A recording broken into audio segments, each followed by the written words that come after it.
Le pardon. Très jeune, on avait enseigné un modèle de prière qu'on nous disait qu'on devait faire quotidiennement.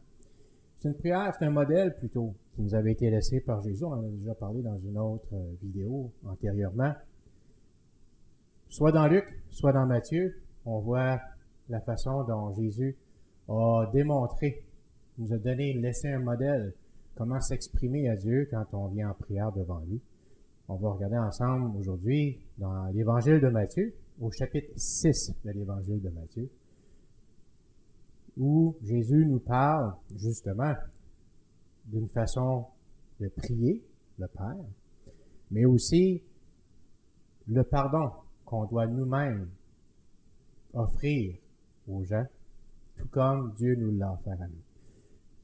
Chose importante, comme je le disais, c'est un modèle de prière que Jésus nous a laissé. Lorsqu'on regarde au verset 7, par exemple, Jésus nous dit « Or, quand vous priez, n'usez point de vaines redites comme le font les païens, car ils s'imaginent d'être exaucés en parlant beaucoup. » C'est pas une prière à faire. Jésus dit « Donc, ne leur ressemblez donc point » au verset 8, « car votre Père sait de quoi vous avez besoin avant que vous le demandiez. Vous donc priez ainsi. » Donc, il nous donne un modèle de prière, comment on s'adresse à Dieu.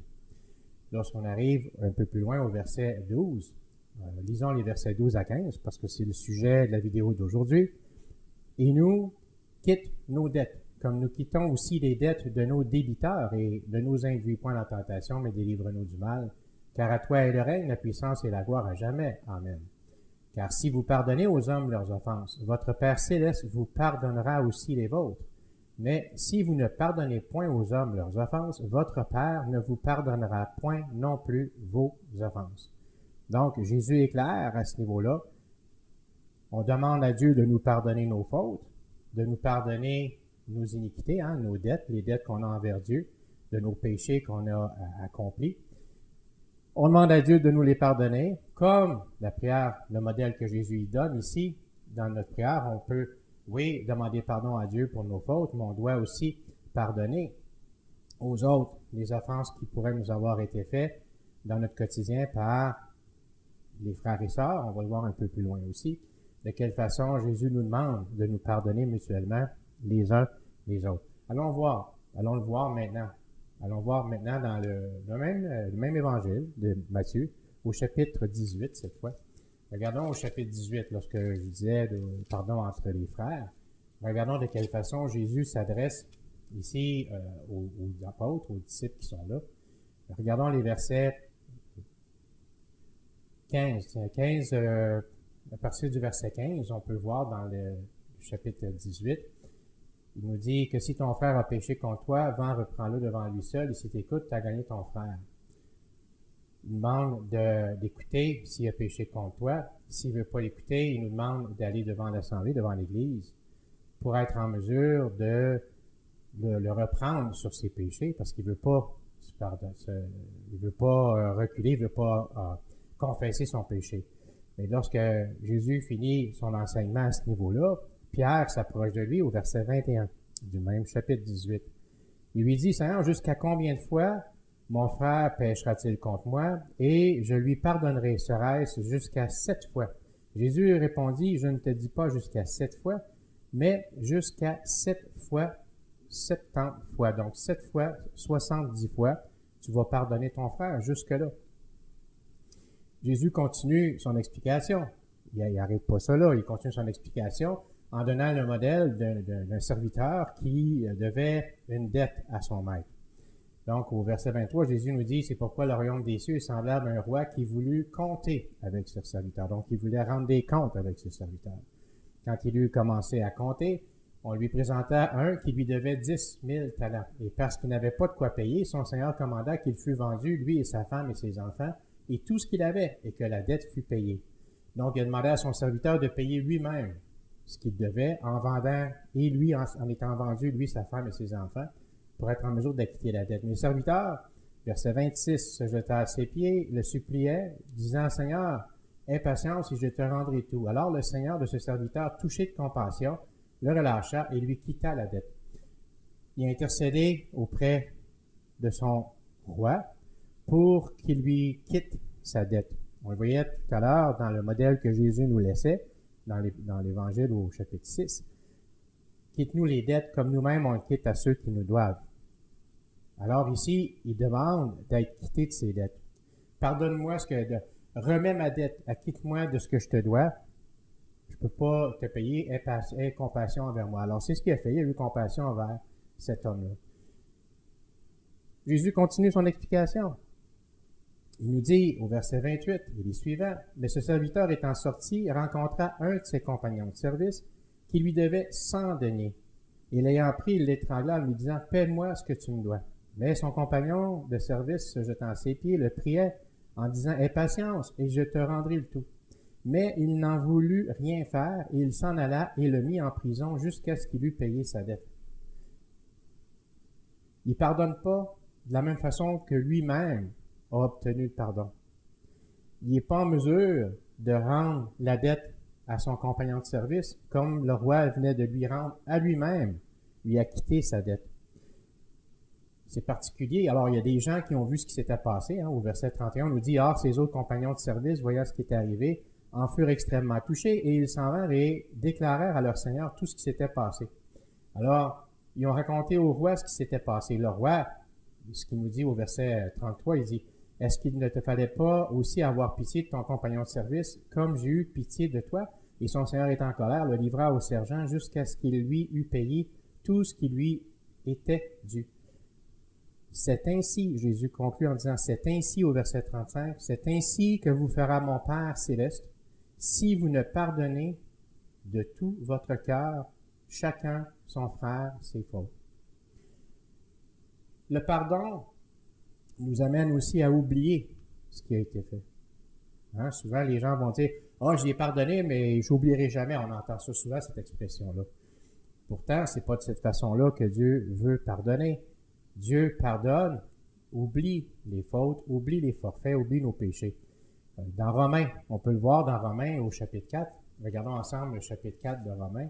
Paul nous écrit ici en nous disant de quelle façon Dieu va pardonner les fautes des gens, de quelle façon Dieu a préparé son pardon. Donc, le chapitre 4 de l'Épître aux Romains, regardons le verset 7 et 8. Paul dit, bienheureux sont ceux à qui les iniquités sont pardonnées et dont les péchés sont couverts. Bienheureux est l'homme à qui le Seigneur n'aura point imputé son péché.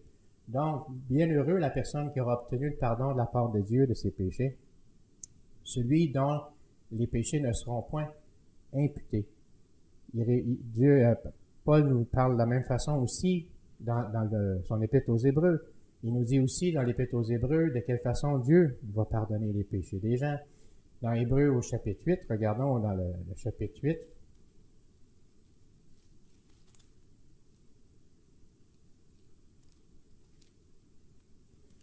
Chapitre 8, et les versets 12. Regardons le verset 12 du chapitre 8. Paul nous dit, voici... car je serai apaisé par rapport à leur injustice. Donc, à la fin des temps, Dieu, au chapitre 10, Dieu disait, voici l'alliance que je vais traiter après ces jours-là avec la maison d'Israël. Je vais mettre mes lois dans leur cœur, ils vont comprendre, ils vont saisir ce qu'il y en est. Ils s'enseigneront plus l'un l'autre pour les amener au salut, parce que tous comprendront, connaîtront ce qu'il y en est depuis le plus petit jusqu'au plus grand, au verset 11. Verset 12, il nous dit, car je serai apaisé par rapport à leur injustice, et je ne me souviendrai plus de leurs péchés, ni de leur iniquité.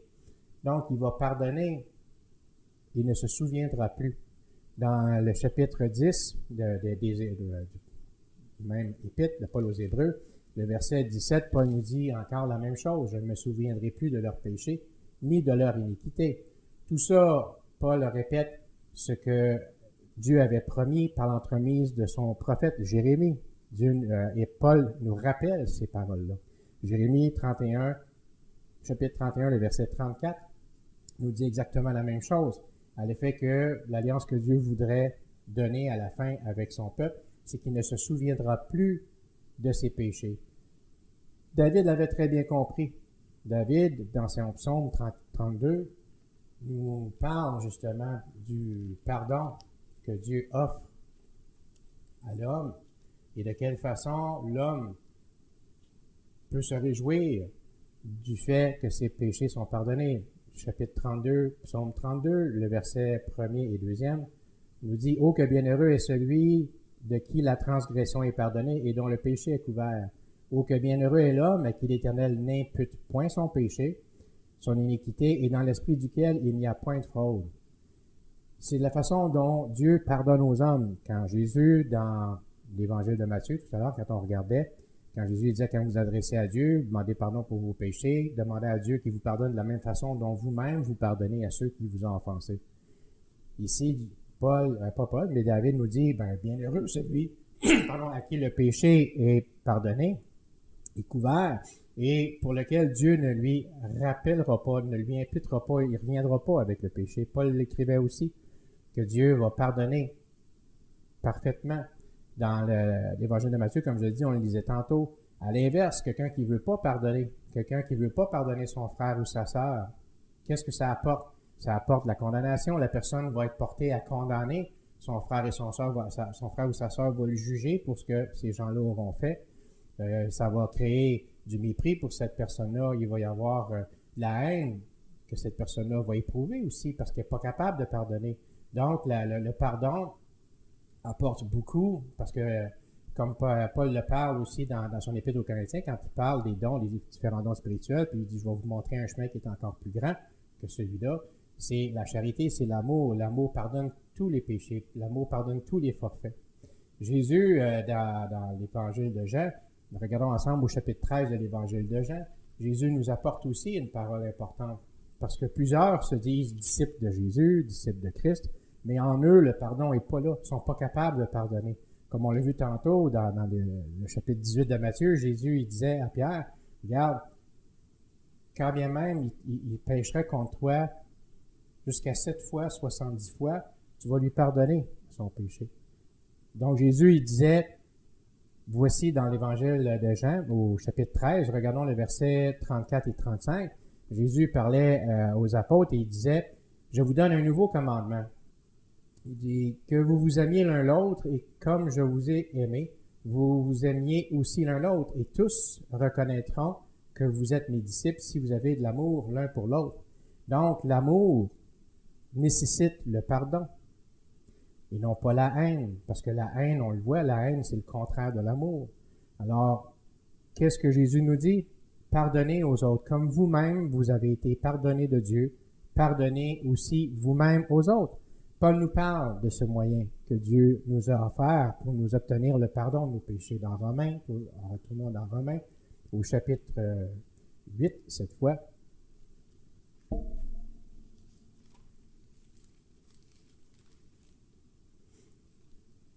Pardon, pas le chapitre 8, excusez-moi. C'est ce qu'on regardait tout à l'heure, le chapitre 8 dans Hébreu, mais dans Romains, le chapitre 3 dans Romains. Le chapitre 3 de Romains où Paul nous parle de la séparation de l'homme avec Dieu, de la façon dont le péché est entré dans le monde, de la façon dont maintenant, Paul, dans le même épître, dans le même chapitre, au chapitre 3, nous parle de la façon dont on est justifié, de la façon dont Dieu nous offre le pardon de nos péchés. Donc, Paul nous dit, en étant justifié gratuitement par sa grâce, donc c'est par la grâce que Dieu pardonne nos péchés, nous sommes justifiés gratuitement par sa grâce, par la rédemption qui est en Jésus-Christ, lequel Dieu a établi de tout temps pour être une victime de propitiation par la foi en son sang, afin de montrer sa justice par la rémission des péchés précédents selon la patience de Dieu, pour montrer, dis-je, sa justice dans le temps présent, afin qu'il soit trouvé juste et justifiant celui qui est de la foi de Jésus. Donc, Dieu nous a justifiés, nous a pardonné nos péchés par le moyen de la croix, par le moyen de la foi qu'on a dans le geste que Jésus a accompli par la foi, on y croit, de ce geste que Jésus a accompli à la croix, une fois pour toutes, pour nos péchés. Alors, ce que Paul dit ici, c'est qu'on est justifié gratuitement par la grâce de Dieu. De la même façon, étant nous-mêmes justifiés par la grâce de Dieu, retournons dans l'évangile de Matthieu, où Jésus nous exprime très clairement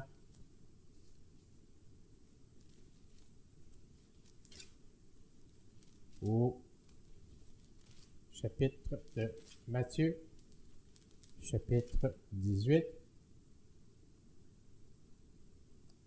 Jésus nous dit, « C'est ainsi que vous fera mon Père céleste. » On se rappelle l'histoire.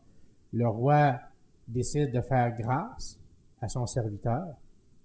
Ce serviteur-là, lui, se tourne, ne veut pas faire grâce à son compagnon de service, qui était lui aussi serviteur du roi. Jésus nous dit, verset 35 de Matthieu au chapitre 18, « C'est ainsi que vous fera mon Père céleste, si vous ne pardonnez de tout votre cœur chacun à son frère ses fautes. » Donc, le roi avait fait quoi? Avait redemandé à son serviteur de lui remettre ce qui lui était dû. De la même façon, Jésus est clair, il dit, si vous n'êtes pas capable de pardonner, Dieu aussi va vous redemander concernant vos fautes, vos péchés.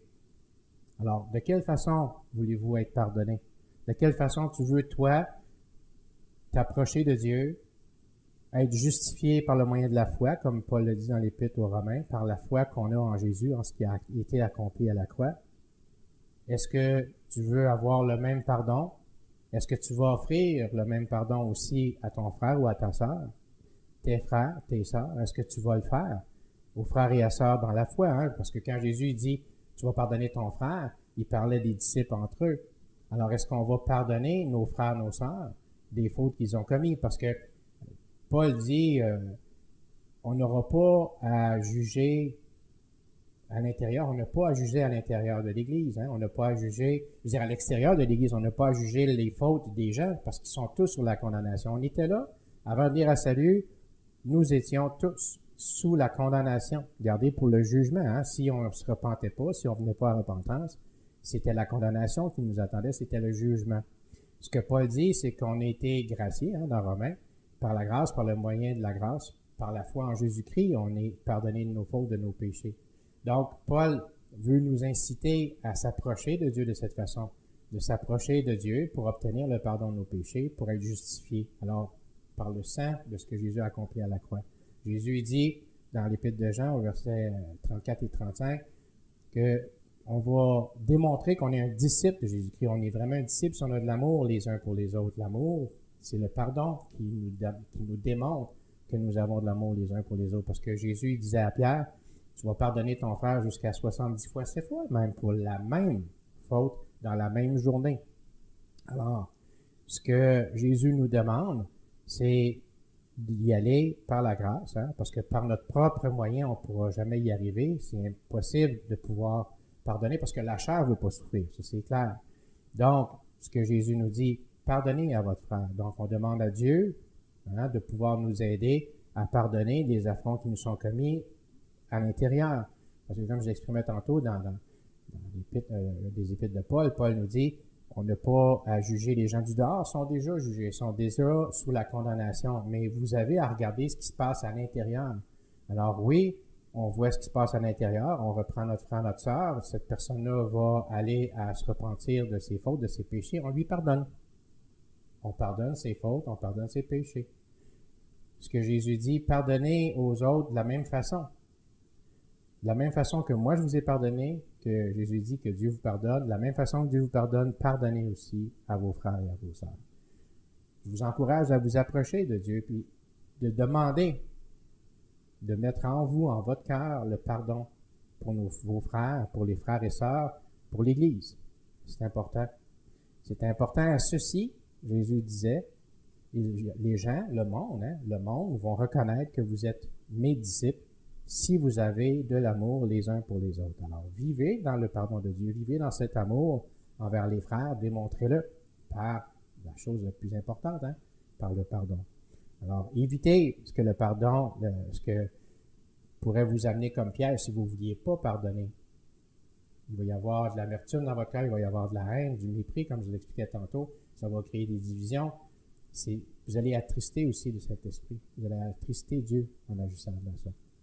Alors, si vous ne voulez pas que Dieu vous redemande vos fautes, pardonnez de la même façon que Dieu vous a pardonné. Pardonnez-le aux frères et aux sœurs. Prenez votre Bible, lisez-la quotidiennement. Quand vous lisez, allez dans la lecture, allez-y dans un méthode prière même pour écouter ce que Dieu a à vous dire, parce que c'est la parole de Dieu. Donc Dieu s'adresse à vous, que ce soit dans l'Ancien ou dans le Nouveau Testament, dans l'Ancien comme dans le Nouveau. Il y a plusieurs passages qui nous parlent de la façon dont Dieu même veut pardonner les fautes, les iniquités, les péchés des gens. Alors, regardez à ce que Dieu a à dire. Soyez attentifs à la façon dont il vous demande de s'approcher de lui. Attachez-vous aux frères et aux sœurs, mais attachez-vous à la parole de Dieu. Regardez à ce que Dieu a à vous dire. Vous n'avez pas de Bible? Vous pouvez nous écrire. Ça va nous faire plaisir de vous donner un coup de main pour vous procurer une copie de la parole de Dieu. Sur le web, c'est sûr que la parole de Dieu est disponible sur Internet. Alors, vous pouvez la lire sur le web aussi. Vous pouvez la télécharger sans doute en modèle électronique, en fichier PDF. De toute façon, nous aussi, on en a même des copies en PDF. Alors, si ça vous intéresse, on peut vous en faire parvenir une copie. Écrivez-nous. Faites-nous part de vos commentaires aussi. Ça nous intéresse de voir si vous aviez même des sujets auxquels vous aimeriez voir traités dans les vidéos. Alors, faites-le. Écrivez-nous. Inscrivez-vous aussi à la chaîne si ce n'est pas déjà fait. Puis, comme je le dis à l'occasion, vous pouvez activer la cloche aussi. De cette façon-là, vous serez avisé des nouvelles vidéos au fur et à mesure où elles sont ajoutées là, sur le site. Alors, que Dieu vous bénisse, que Dieu vous garde. Comme je le dis, regardez à la parole de Dieu, attachez-vous à sa parole, remplissez-vous d'amour, de pardon pour les frères, pour les sœurs. Soyez bénis.